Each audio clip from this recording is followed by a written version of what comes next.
I'm going to read from the Bible now. The first reading is Matthew 5:21-22. You have heard that it was said to the people long ago, "You shall not murder, and anyone who murders will be subject to judgment."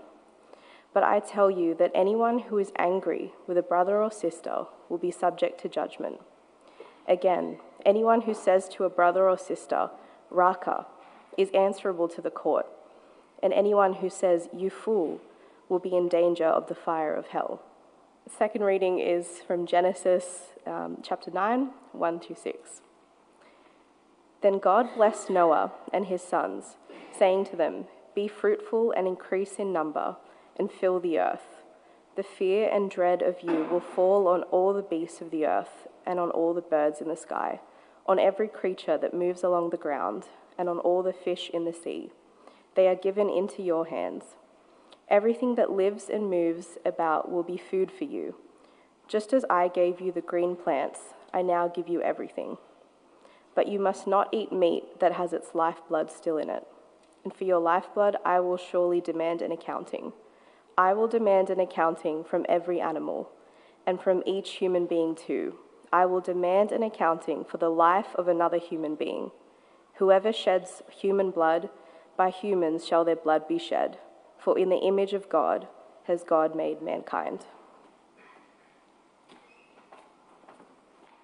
Good evening, everyone. My name's Stuart. I'm one of the pastors here at Solies, and if I haven't met you already, I'd love to meet you after the service. Today we're going to continue on in our series of the Ten Commandments, and tonight we're going to be looking at "You shall not murder."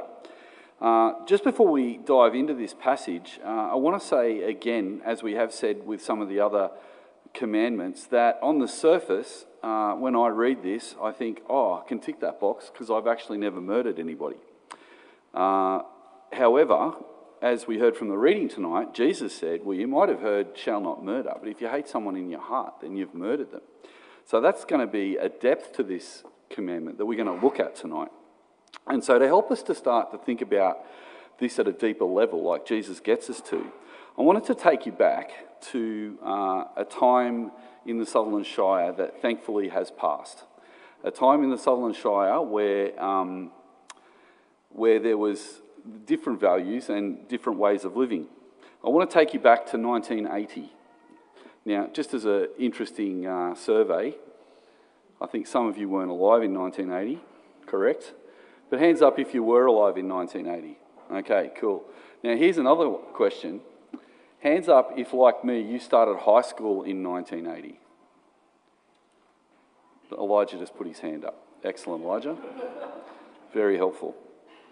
He loves to encourage his father when he's preaching, don't you, Elijah? Well, some of us were. Okay, that's cool. There's three of us. I want to take you back to Kirrawee High School in the playground at lunchtime and tell you about some of the rituals that I observed when I first went to Kirrawee High School as a young Year 7 kid. You may not believe it now looking at me, but I was a scrawny little redhead with a very red stock of hair and very, very skinny. In my brand new school uniform, I was wearing the regulation sand shoes that was the cool thing to wear, which were kind of like, we called them desert boots, I think. Did anyone remember the desert boots? Yeah, and also for some reason, everyone had to have a bag that was called a tiger bag. You couldn't actually survive at school if you continued to carry the 1970s Stanley Stanford briefcase, because you'd be what was called a nerd back in those days. So you had to get this bag that you had to have over your shoulder, and it was black and it had tiger on it. Everybody took that bag. It's a bit like the Monty Python movie where they say everyone's an individual, and one guy goes, "I'm not." It's a bit like that. Anyway, we rock up. Most of the bags had recess and lunch in them. I was very thankful when my mum let me buy something for lunch. And my regulation meal for lunch, if I ever bought my lunch, was a hot dog and sauce and a Coke or a Move chocolate and a little packet of green Twisties. I didn't like yellow Twisties, I just like green Twisties. Now, I don't want to be too controversial tonight, but I still to this day like chicken Twisties. Liam and I have got an issue. Isn't it great? Isn't it great that the gospel can unite us despite our differences, brother? One of the other rituals was that in winter I swapped my hot dog and sauce for a meat pie and sauce. And my particular ritual was I'd go and get my meat pie, I'd line up in the canteen and I'd get my pie, and then I'd sit down we used to have this collar around the edge of the playground, and everyone was playing handball. That was another ritual, playing handball in the thing. But I'd sit down on these freezing cold metal seats. Don't know why we had freezing cold metal seats, but we did. And I'd peel the top off my meat pie, and I'd squirt my sauce into the meat pie, and then I'd put my top back on. And that was a good conversation starter at Kirrawee High School, because it was very divisive how to eat a pie. There was many schools, but the two big super schools of how to eat a pie was one sauce goes on the top and the other one was sauce goes inside the pie. I was an inside kind of guy. When I met Louise, my wife, who, by the way, Lou's not here tonight because she and Jenny have travelled to Brewarrina, because Louise is the guest speaker on the Brewarrina Aboriginal Women's Convention this weekend. So Lou's giving the talks this weekend. Party at my place after church tonight. She actually liked to eat her pie. She was from Cronulla, so she's a different species to a Kirrawee High School kid. She put her pie in a roll, or a sandwich. She'd have a pie sandwich. I know. Oh, did you too? Hands up any other pie sandwich eaters. Just you and Louise by the look of things. That's fine, yeah. Anyway, I've got into it. I think you can never have too many carbs. As you can tell from looking at me. So they're the rituals. You know, some of the other rituals were the girls, starting in spring, used to sit under the shade of the collar around the edge, but their legs were put out to get a suntan. Now, Maria, over here, my dear friend Maria, who probably started a year or two after me at Kirrawee High School. Maria, did you sit with your friends sitting all together with your legs in the sun like that? You did. There you go. Now, I hear that in the 70s, people used to put coconut oil on their legs to get a better tan. Is that correct? Would you ever have happened to have done that? At the beach, yes. I still remember the distinct smell of coconut as I played handball on the playground at Kirrawee High School. So I remember a lot of those things fondly, but not all the rituals at Kirrawee High School I remember fondly. There were some unfortunate rituals. One of them was called binning. Has anybody heard of binning? And what happened, Jared's probably, yeah, he's quite confidently put his hand up. Were you a victim of binning, or were you a perpetrator of binning? An enjoyer. Binning done properly didn't actually hurt anybody, but what the idea was that there were two ways to get rid of annoying Year 7 kids. So if someone's handball goes into your group when you're sitting on the side, there needed to be a punishment. So one of two things. One was to throw the ball into the bell tower or onto the roof if you weren't a good throw. It was called roofing the ball. The other one was binning, where the said young person who came up said, "Can I have my ball back, please?"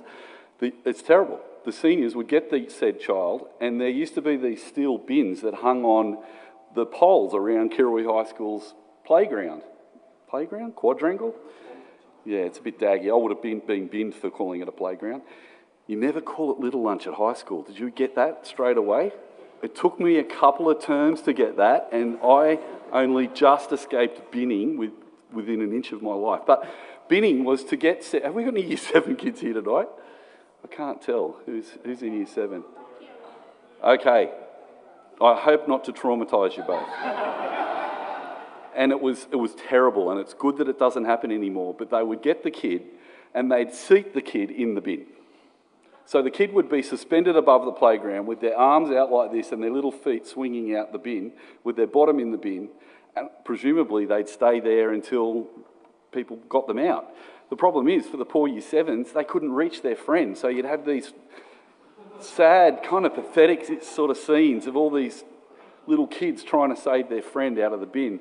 But then also some of the kids didn't care, because that meant they got a further square up in handball and they didn't care about the kid. And teachers would often eat their lunch watching a binning, just dispassionately eating, didn't care.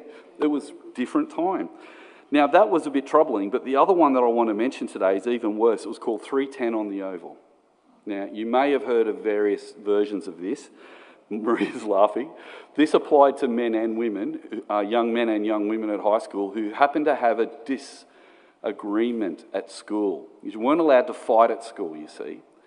Now, when I say fight, I'm not talking a fight at Kirrawee High School in 1980. I'm talking about saying nasty things to each other, preceded by some pushing, maybe dragging, if you're lucky, the tearing of some buttons off a shirt, maybe wrestling on the ground and rolling around, all within a pack of howling teenagers who were cheering, fight, fight, fight, fight. To give you an idea of what it sounded like, I thought we could all give it a go. I want you to imagine you're 310 at the Oval at Kirrawee High School. There was also another version of it called Go to the Camp for a fight, but that I won't. I haven't got much time tonight. I'm making my point and I'm not getting distracted. If you want to find out about the camp later on, come and see me. No. I won't get you to say fight, fight. I was thinking of it when I was preparing my sermon, but now it feels silly. Let's just keep, unless you want to. Want to try it? All right. Fight, fight, fight, fight, fight, fight, fight, fight. Excellent. So we ran a chip lunch in the 90s at Kirrawee High School, and me and my mate Tim Baldwin used to try and get all the teenagers to come to the playground in the Year 7 area to listen to a chip lunch talk about the Bible in that area. And one day Tim said, we're not getting enough kids. Mind you, there was about 120 kids at chip lunch in those days. And Tim said, wouldn't it be great if we got the whole school to come to chip lunch? And as soon as he said it, I went, I know what you're thinking. So we got the Christian kids to stand up in a circle around Tim, so no one could tell if there was a fight or not. And we all started, let's do it again, fight, fight, fight, fight, fight. The whole school emptied. Everyone, 1,000 children were around this circle chanting, fight, fight, and they couldn't even see. And Tim Baldwin bounded up on top of, what do you call those metal containers that they put on boats? That one. He got up on a shipping container and he said, Jesus is fighting for your souls. And we've been doing scripture so long that almost all the kids have had it for had us for scripture, and they all went, oh, is that all? And walked off. But the thing that I want to say that I don't remember fondly, first of all, I want to say I never fought anyone at 310, and I was never binned, and I did suffer some indignities at high school. But one of the things I loved was to join the pack when they would yell out, fight, fight, fight. That was very exciting. And I would love standing there with everyone in a circle. I never threw a punch, and I told myself I was one of the good ones because I never hurt anybody, but I didn't stop a fight either, because that would have been social suicide. And the reason I say that today is that while I was silent when kids were fighting each other, usually one kid who was stronger making the other kid look foolish and feel foolish and lose their dignity. That's pretty much what happened at 310 and the Oval. That's what happened with the binnings. You'd lose your dignity, your human dignity. But as I was silent, it's occurred to me in preparing this sermon that God is not silent. He is not silent because of the 6th commandment. The commandment we all assume we keep, that's far bigger than the act of violence that has such the terrifying name that's in the passage today. You see, the problem with this commandment is it goes to the very nature of the human life itself and how we see the value of human life. The you shall not murder is in Exodus 20:13. I think it will come up on the screen. Pretty simple, really, isn't it? So what have I got to do with you shall not murder when I'm in high school watching either 2 girls fighting or 2 boys fighting? Well, the first point I want to bring to your attention tonight is that human life is sacred. The second point I want to bring tonight is that that we need to live out that sacredness. And the third thing I want to bring up tonight is that the gospel is sacred and it brings us an understanding of what life really is. So let's have a look at Genesis chapter 9, verses 5 to 6. But before we do, I just want to quickly duck back earlier to verses 1 and 2. And that should come on the screen there. In Genesis, this might sound strange. Why are we going back to Genesis? Well, before I read this even, I want to just set the stage that what we're going to discover in Genesis is why I feel bad about being in that circle watching a fight now. Because what I wasn't realising, even as a young Christian myself, is that the kids who were fighting were both made in the image of God, and they are beautiful, and their lives are sacred, and they are precious. I was actually thinking they were below me and they didn't matter because I didn't know them. But this is what we're going to get from verses 1 to 2. Let's have a look. God blessed Noah and his sons, saying to them, "Be fruitful and increase in number and fill the earth." Now, God spoke to Noah and said this after the flood, when the ark had actually arrived at Mount Ararat and the waters are starting to go down. The flood itself was a terrible punishment from God and a judgment from God on the evil vileness that civilization had become. That God actually judged the human race and saved one family. And rather than God being a malicious God in that act, what he was doing was saying that he does not countenance evil. And the evil of the people of the time had become so vast that he sent a flood. But the result was he saved one family and blessed that family in the midst of that judgment. And I want you to just imagine for a moment, if you already had that little mental image of Kirrawee High School in 1980, imagine being that one family who are the only people left on earth. Can you imagine a natural disaster that is so profound that the whole globe has been impacted by it? Some of us may be triggered by these sorts of memories. Some of us remember bushfires and floods and cyclones and terrible disasters. They can make us feel very small. And by the way, if any of this topic does raise something for you today, please come and see me after the sermon. I'd love to pray with you. But the thing I want to get across here is in the middle of this family feeling so small and insignificant and vulnerable, is that God says to them that he is going to look after them. Let's have a look at the next verse. He goes on to say in 5 and 6, where are we? Yeah, there we go. "And for your lifeblood I will surely demand an..." Oh, sorry, go back one. I think I missed a slide. This is a strange thing to say to them as they're feeling vulnerable, but I want to explain this to you. They've got an ark full of animals that are released. They're feeling very lonely and vulnerable. And then God says, "The fear and the dread of you will fall on all the beasts of the earth and all the birds of the sky and on every creature that moves along the ground and all the fishes in the sea that are given into your hands." So what he's actually saying there is lions are terrifying, leopards are terrifying, hippopotamus are terrifying, crocodiles are terrifying. But God is saying that I am actually going to protect you even from those frightening realities. Post-flood, we're going to see that God speaks to the preciousness of human life. He says to them that he's going to bless them. Let's go to the next verse. "And for your lifeblood, I'll surely demand an accounting. I will demand an accounting from every animal, from each human being too, and I will demand an accounting for the life of another human being."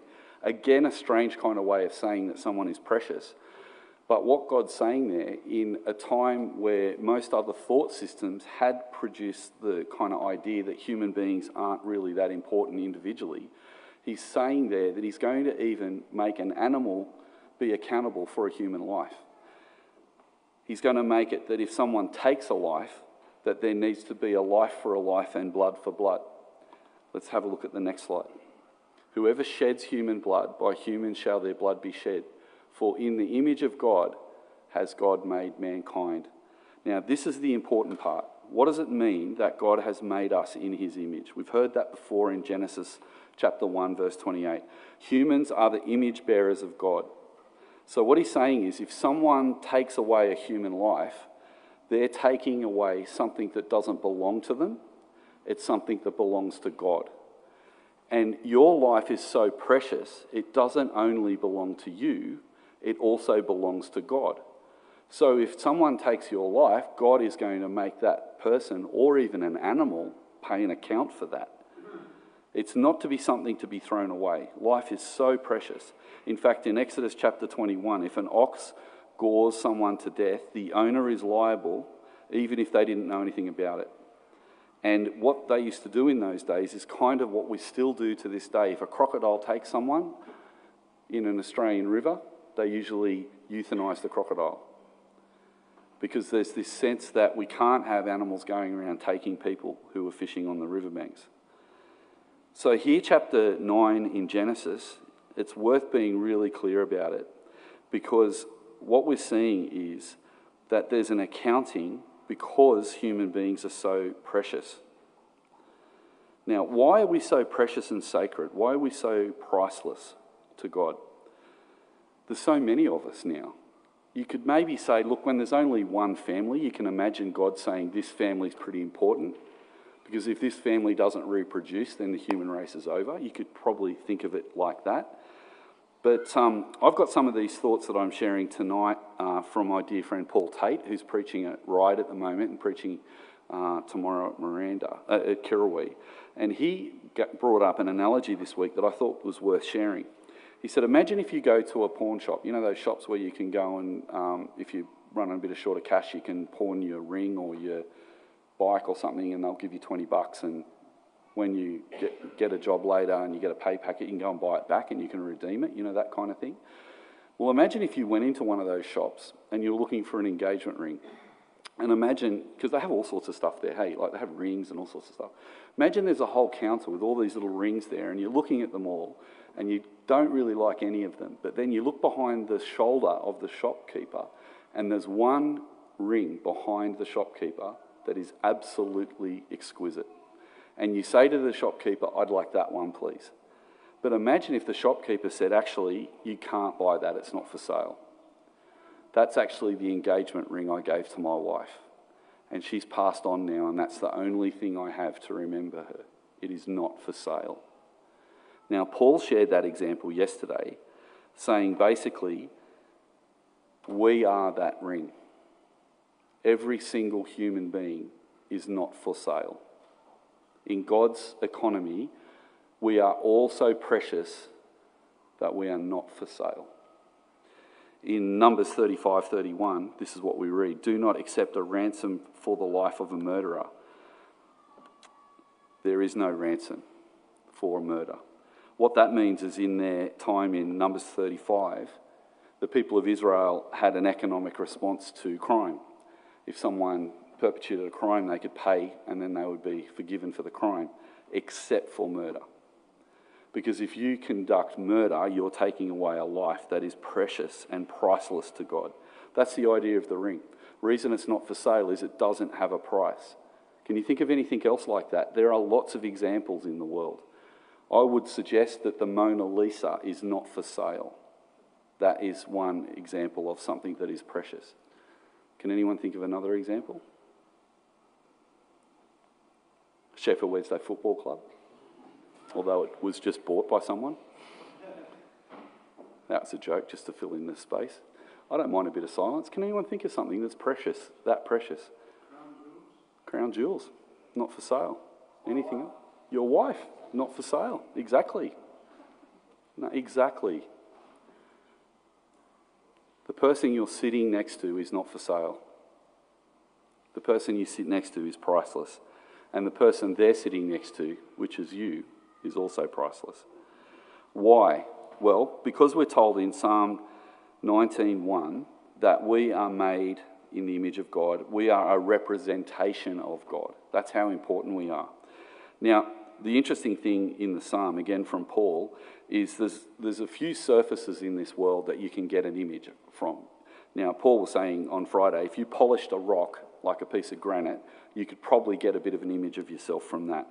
If you look into a still pond, you can get a bit of an idea of what you look like.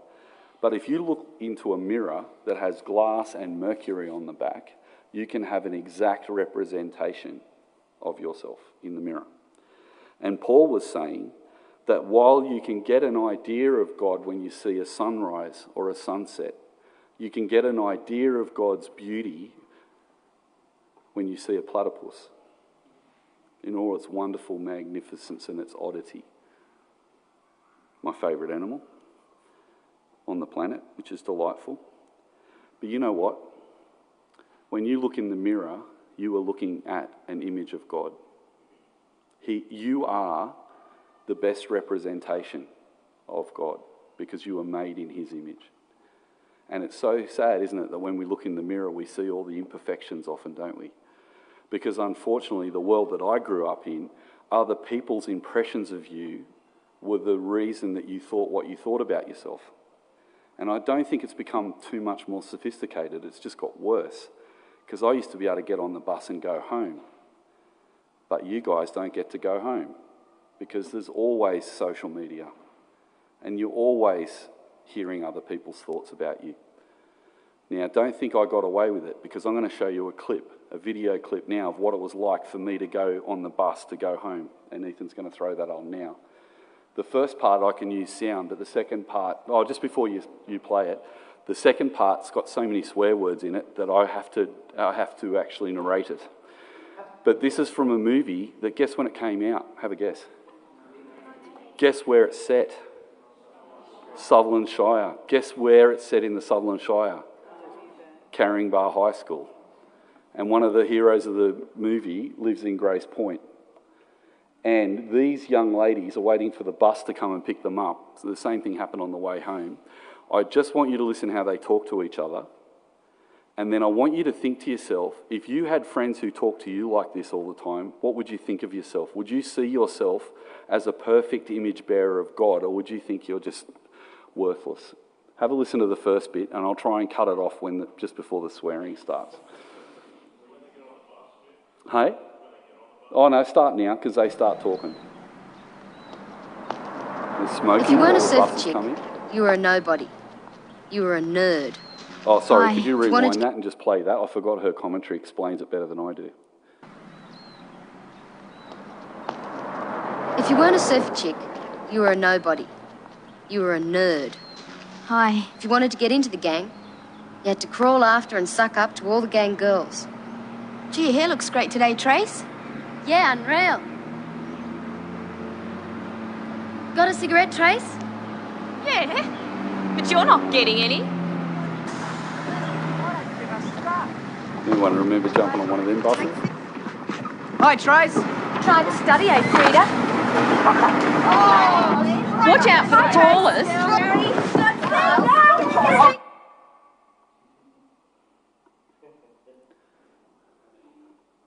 Did you hear a swear word? I thought it was a bit later. Keep going, keep going. Oh, you can take the sound off. So these two girls who are trying to get into the cool surfer chick gang are sucking up to them. That used to mean flattering them? I don't know. Anyway, as things happen, they don't get to sit up the back because that's where all the cool kids sit. So see, the cool kids just go straight up the back. When they tried to sit up the back, they couldn't go. They stopped them.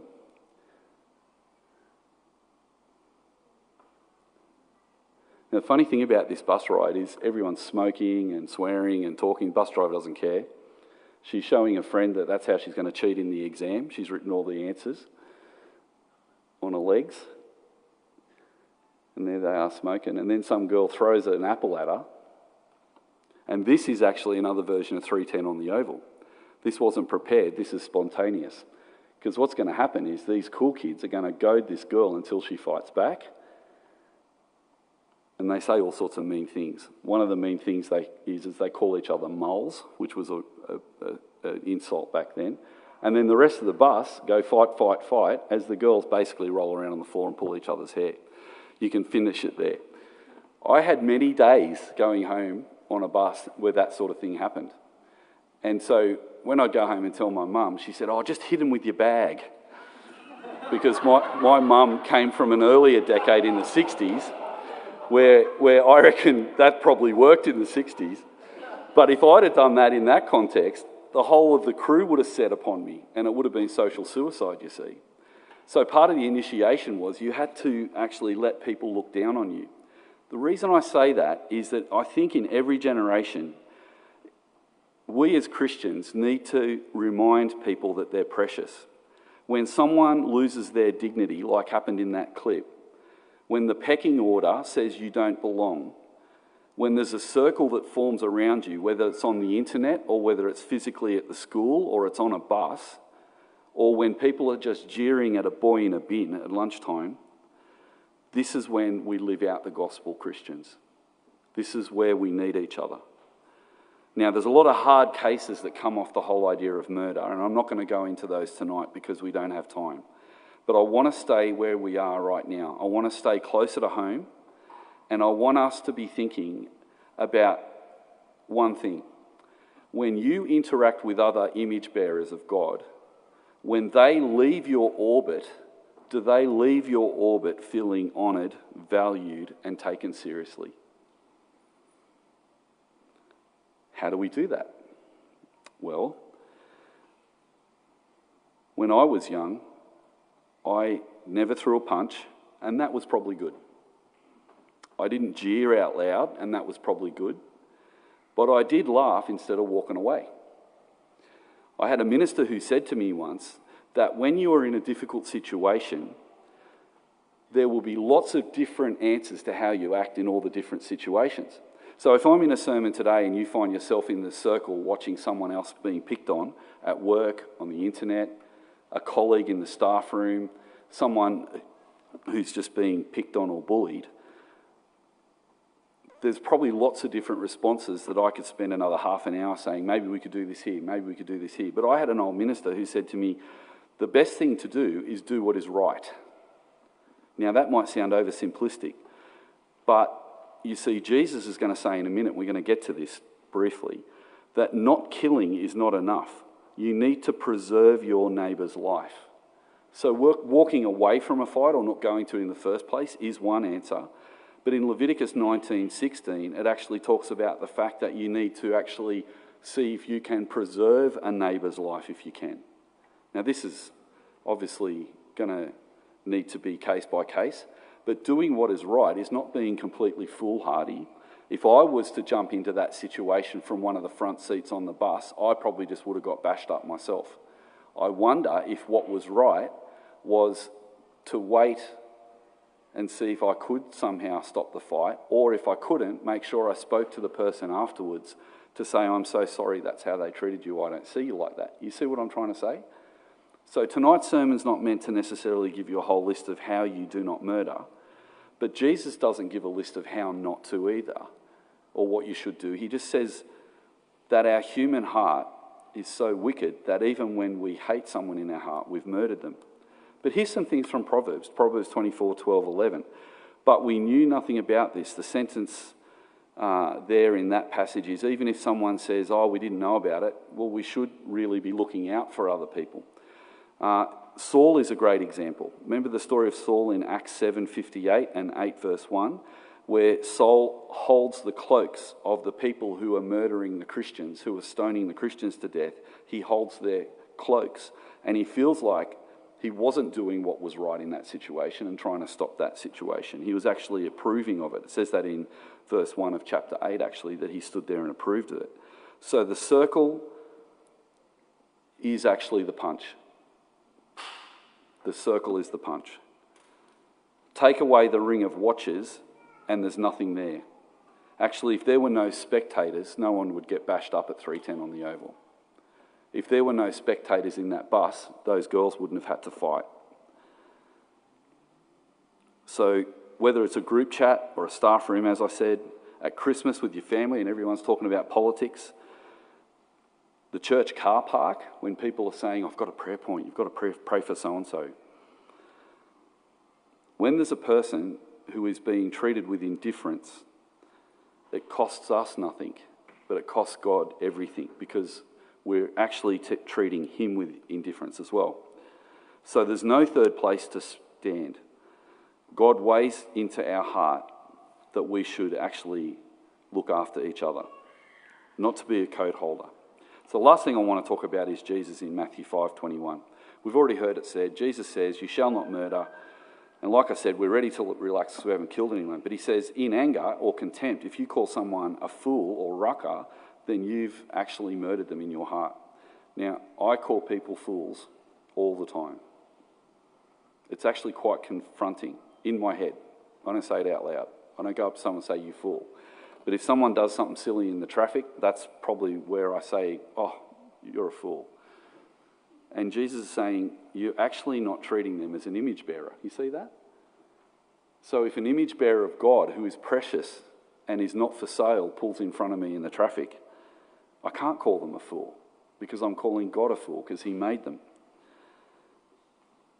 Now, I think sometimes we go, as Australians, we go, oh, Stewie, don't take it too seriously. We can have a bit of a laugh. And yeah, we can have a laugh with each other. But what Jesus shows us with his own life is that he was willing to die for us, blood for blood and life for life, so that he could save us. So if we're not already precious because we've been made by God, we're doubly precious because Jesus has died for us as well. Now, it's a big deal to talk about, and I've never really found an easy way to talk about how precious that sacrifice was, really. In 35 years of preaching sermons, I've never felt like I've done this act justice. I've never even thought of dying for someone. It's never even crossed my mind. I haven't been in that situation. But to think that Jesus let people diminish him and form a circle around him and yell, fight, fight, fight, as they nailed him to a tree. They binned him. They binned Jesus. They put him in a bin to be laughed at by the whole quadrangle. And he did it for me and you, so that we wouldn't have to spend an eternity apart from God. In Titus chapter 2, it says we've been redeemed and purified. And so it says in Titus, let's be eager to do what? Have a guess, what do you reckon? Eager to do good. I think Christians like doing good. I think most of the Christians I've met like it when they can help somebody, yeah? Like it when they can do something to help someone out. How can we help each other today? One of the things that got brought to my attention this week by another staff member, a very precious brother, who said that, even though we're going to preach today that everybody is precious and made in the image of God, some of you here tonight might be in a place where you can't hear that. And even though I've just said God sees you as precious and not for sale, unfortunately, it's the circle, the mob, that can give you your identity. And sometimes we can be in a pretty dark place where we can feel really, really sad and worthless. And it's okay if this isn't hitting home for you tonight. It's okay. But listen anyway, because I want to finish tonight with my favourite poem from a lady called Judith Wright. I'm just going to bring it up. It's called South of My Day's Circle. And as I bring it up, the idea of this poem, she's a beautiful Australian poet. She's not a Christian, but she loves Australia, and she tells the story of an old man who's come to the end of his life. Just bringing up the text. Should have got this sorted before the sermon, I'm sorry. Thought it'd come up quicker. Okay. AI says they're not allowed to give me the text. That's good. It's good they're protecting the copyright, I suppose. Let me explain it. I'll finish really briefly. It's a story of an old drover, and he's sitting in an old weathered hut in the middle of winter, and it's cold. And he's sitting in front of a roaring fire. Have you got that image in your head? He's probably 19th century, early 20th century, something like that. Anyway, he's not got long in this world. And in the poem, he starts to tell stories. And those stories make him happy. He tells the story about when the big drought of 1889 came and this happened and this happened. And then he tells another story about when something funny happened. And the really cool part of the poem is near the end of the poem, Judith Wright says that he spun these old yarns like honey and packed them around his heart to keep him warm from the cold. Isn't that beautiful? Does anybody else think that's beautiful? That stories, good stories, happy memories, can be like honey. How sweet is honey? There's nothing sweeter, is there? But if you ever forget that you're an image bearer and you feel broken, not only the stories of happiness that you might not even be able to remember sometimes that can keep you warm, but the story of Jesus can keep you warm. That no matter what anybody else says and no matter what you think about yourself, keep packing that story around your heart because it will protect you. And I think there's a couple of photos that illustrate what I'm talking about to finish. Has anyone heard of King Sasugi? Can someone tell me how to pronounce that? Can you say it again? Kintsugi. Have you heard of this art? It's Japanese and it's very beautiful. You can see that bowl on the left, and then it's broken in the middle. And then on the right, you can see how they repaired it. In the West, we repair bowls by trying to not let a break be obvious, don't we? We get super glue and stuff to glue it. The Japanese use a precious metal, gold, to make the break beautiful. That's another example. Isn't that beautiful? That's a pot that fell off a shelf and broke. Here's another one. Isn't that beautiful? That's you and me. Because do you know what? We're all broken. And do you know what the gold that has been used by God to put us back together is? Jesus. That's the gold. So whether you hear this or not tonight is okay. But remember that old man sitting in a hut. If you feel broken tonight, the honey you pack around you is the love of God, and he will protect you from the cold. Amen.